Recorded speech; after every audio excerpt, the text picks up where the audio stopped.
Muhammad Hassanada from mathemaths.com.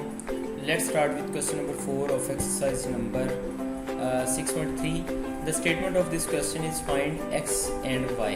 यानी यहाँ पे हमने x और y की वैल्यूज़ को फाइंड आउट करना है। तो अब हमारे पास ये दो मैट्रिसेस गिवन है, इन दोनों मैट्रिसेस में से हमने x और y की वैल्यू को कैलकुलेट करना है।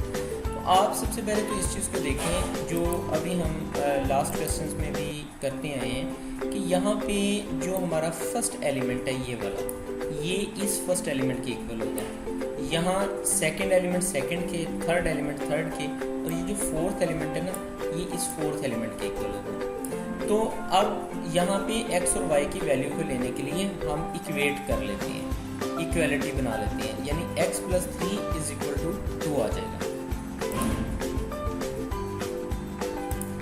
तो यहाँ पे हमारे पास आ गया x + 3 = 2, और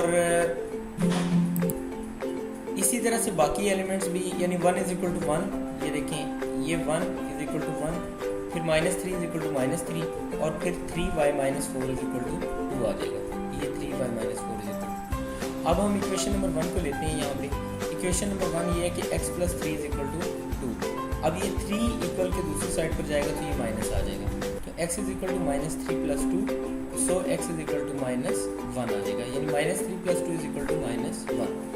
अब इक्वेशन नंबर 2 से अगर आप देखें तो यहाँ 3y - 4 = 2 है, तो यहाँ से ये जो -4 है ये इक्वल की इस साइड पर आएगा तो ये +4 हो जाएगा। सो 3y = 2 + 4, 3y = 6।